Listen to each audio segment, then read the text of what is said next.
बिस्मिल्लाहिर्रहमानिर्रहीम। मौज़ूद नाज़रीन अस्सलाम वालेकुम।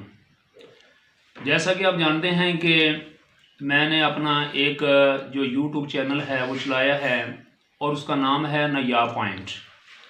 इस नायाब पॉइंट के ऊपर तकरीबन 200 जो वीडियोज़ हैं एजुकेशन के मैदान में, अमेजिंग फैक्ट के हवाले से और डिफरेंट हवाले से वो मैं यानी कि बना चुका हूँ। तो ये जो मेरा नायाब पॉइंट है ये जो नाम है ये मैंने अपनी बेटी के नाम पे रखा है नायाब पॉइंट। आज मैं ये चाह रहा था कि आपको जो नायाब मेरी बेटी है उससे मैं इंट्रोड्यूस कराऊं। तो आज वो आपके सामने अभी यानी कि उसका मैं इंट्रोडक्शन भी कराऊंगा और साथ में ये भी बताऊंगा कि ये स्कूल भी जा रही है, 1 क्लास में ये पढ़ती है और मिसाल के तौर पर इंग्लिश और उर्दू का जो सबक है ये भी आपको वो सुनाएगी और इस अंदाज में सुनाएगी कि इसने भी एक बार सुना हुआ है टीचर से, लेकिन मिसाल के तौर पर इसने शक्लों की मदद से, तस्वीर पिक्स की मदद से इसने अच्छे तरीके से ये इंग्लिश की ट्रांसलेशन भी कर लेती है और जो उर्दू है उसका जो सबक है वो भी आपके सामने भी सुनाएगी। तो प्लीज़ अभी मैं नायाब पॉइंट का जो असल मोरक है वो मेरी बेटी नायाब है, तो जो नायाब है ये भी आपको सबक। अस्सलाम वालेकुम, बिस्मिल्लाहिर्रहमानिर्रहीम। हाँ, ये तर्जुमा भी सुनाएंगे। एक जंगल में प्यासा मोर रहता था। उसके पास एक बतख ने उसको कि क्या आओ मुझे अपना पार देंगे। उसने बोला मैं क्यों, तो मेरा पार है। उसने पूरे जंगल के जानवरों को बताया और उन्होंने प्लान बनाया कि हम उसके साथ बात नहीं करेंगे। कुछ दिन गुजर गए पर उन्होंने उसके साथ बात ना की। उसने पूछा कि क्या बात है, तुम मेरे से बात नहीं कर रहे। उसने बोला कि तुम मुझे अपना पार दिया था। उसने बोला कि उसने बतख से सॉरी बोला और उसने माफ कर दिया। हो गया कहानी मुकम्मल। अच्छा, बतख से क्या उसने बोला सॉरी। अच्छा, अभी आपने उर्दू की कहानी सुनानी है। क्या ऊपर लिखा हुआ मेरे अच्छे दोस्त, ये जरा सुनाओ जी, जरा जोर से। अली अपने दोस्तों के साथ गली में खेल रहा था। अचानक से उसकी नज़र एक लड़के पे पड़ी जो व्हील चेयर पे बैठा था। अली ने अपने दोस्तों को बताया उसके पास जाने। जब उसने उसको देखा तो बहुत खुश हुआ। वो उसको बोला कि बहुत दिनों के बाद हौसला हुआ था और मैं स्कूल भी नहीं जाता। मेरी अम्मी जान मुझे घर पढ़ाती हैं। मैं अम्मी को कहता हूँ पर मेरी अम्मी कहती हैं कल। उसने अपनी अम्मी को बोला और उसकी अम्मी ने उसको स्कूल जाने दिया। फिर अली उसका ख्याल भी रखता था। एक दिन अली का दिल किया कि वो फुटबॉल खेलेगा। उसने तो सब शाम गए। उसने बोला कि अली मेरे पाँव नहीं, मैं कैसे खेलूंगा, मैं तो व्हील चेयर पे बैठा हूँ। और उसने क्या किया फिर? बस इतनी काफी है, ठीक है। एक और भी था। अच्छा, और भी सुनाओ, और भी सुनानी है, वो भी सुनाओ। चौक में लगी बत्तियां। हाँ जी। चौक में लगी बत्तियां। फातिमा अपने अब्बू के साथ स्कूल जा रही थी। अचानक से ट्रैफिक अली आई और उसकी सुई लाइट बली। उसका मतलब था कि गाड़ी रोक दो। फातिमा के अब्बू ने गाड़ी रोक दी। कुछ देर के बाद पीली लाइट चली। उसका मतलब था तैयार हो जो। कुछ देर के बाद दूसरी चली। उसका मतलब था चले जाओ। फातिमा के अब्बू ने गाड़ी दी। कुछ देर के बाद फातिमा अपने स्कूल पहुंच गई। शाबाश, वेरी गुड, बहुत अच्छा।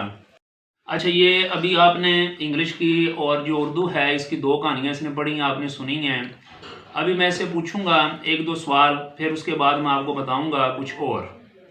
आप नायाब बेटी ये बताएंगे आप बड़ी होकर क्या बनना चाहती हैं? नेक डॉक्टर। अच्छा, एक नेक डॉक्टर बनना चाहती हैं, यानी ये कह रही है कि मैं बड़ी होकर एक नेक डॉक्टर बनना चाहती हूँ। नेक क्या होता है? नेक बंदा नेकियां करे। नेक बंदा नेकियां करता है। आप नेकियां हम क्यों करते हैं? अल्लाह ताला के लिए। अल्लाह ताला को खुश करने के लिए। शाबाश। तो नेकियां करने का और कौन कौन सा तरीका है? एक तो डॉक्टर बन के जब हम खिदमत करते हैं तो इज्जत, और इसके अलावा नेकियां करने का कौन सा तरीका है? नमाज और साथ दुआ। अच्छा, नमाज और जो दुआ है ये नेकियां करने का तरीका है, वेरी गुड। तो ये अल्लाह ताला की किताब भी है कोई? हाँ, कुरान मजीद। कुरान मजीद। तो कुरान मजीद किसकी किताब है? अल्लाह ताला की। अल्लाह ताला की। तो कुरान मजीद पढ़ने से भी नेकियां मिलती हैं। यस। शाबाश। तो मौजूद नाज़रीन, बात ये है कि मुझे वो याद आ रहा है कि वो जो फ्रेडरिक एक बीने था, बीने, तो उसने यानी कि ये मैं आपसे शेयर कर रहा हूँ कि उसने एक बच्चों का जो आईक्यू है, आईक्यू लेवल चेक करने के लिए उसने एक प्रोसीजर, एक मैथमेटिकली, एक स्टैटिस्टिकली ना एक प्रोसीजर दिया था। उसने ये बात कही थी कि आप अगर किसी बच्चे का आईक्यू मालूम करना चाहते हैं तो उसने बड़ा एक सिंपल सा फार्मूला हमें बताया था। वो सिंपल फार्मूला क्या है? मेंटल एज ओवर, यानी कि ज़हनी उम्र ओवर जो असल उम्र होती है, जो दिन, महीने और साल की शक्ल में होती है, मल्टीप्लाई बाय 100। इनको आप मल्टीप्लाई कर दें 100 के साथ, तो उसके बाद जो आंसर आता है वो उस बच्चे का आईक्यू होता है। अब ये है कि जो बच्चा है उसका जो असल एज है उसके बारे में तो हमें पता होता है कि इसकी ये उम्र है, मल्टीप्लाई यानी कि बाय 100 वो भी आसान है। क्वेश्चन ये था कि इस बच्चे की जो दिमागी उम्र है, मेंटल एज है, इसको कैसे मालूम किया जाए। उसके लिए उसने कुछ आजमाइशें, कुछ ट्रायल्स और कुछ टेस्ट वगैरह रखे थे, जिनके ज़रिए हम ये अंदाज़ा लगा सकते थे कि ये जो बच्चा है उसका जो आईक्यू है वो ये है। मैं आपको ये बताता चलूँ कि दुनिया का जो सबसे हाई आईक्यू जो लेवल है वो 140 होता है। 140 या इससे ऊपर के जो बच्चे होते हैं वो एक्स्ट्रा जीनियस होते हैं, जिनके बारे में ये कहा जाता है कि ऐसे लोग अगर मौजूदा ज़माने में देखें तो 1 अरब में से एक जो बच्चा होगा वो एक्स्ट्रा जीनियस होगा, जिसका आईक्यू जो है वो 140 या इससे ऊपर होता है।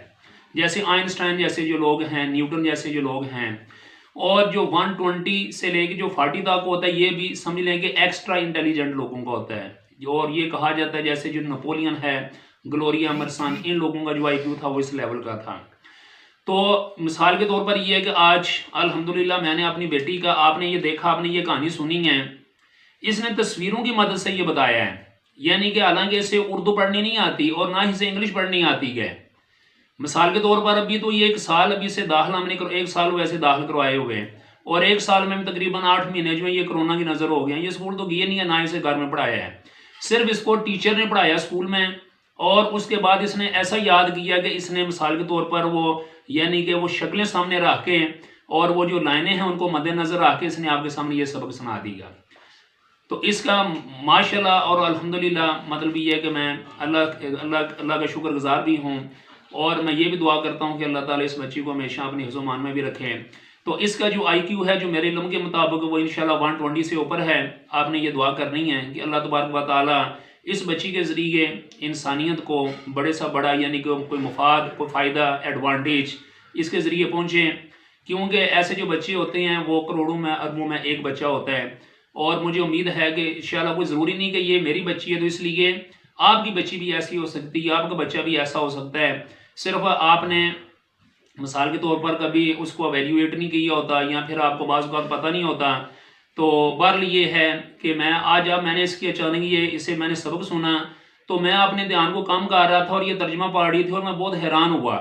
मैंने बोला, बेटी ये तुम कहाँ से कहानी पढ़ रही हो? कहती है, पापा ये सारी, और बिल्कुल जैसे उंगली चला रही थी, हाउ अबाउट जो इंग्लिश की ट्रांसलेशन है दैट वाज जस्ट सेम, बिल्कुल उसी तरह थी, और जो उर्दू है वो भी बिल्कुल उसी तरह थी।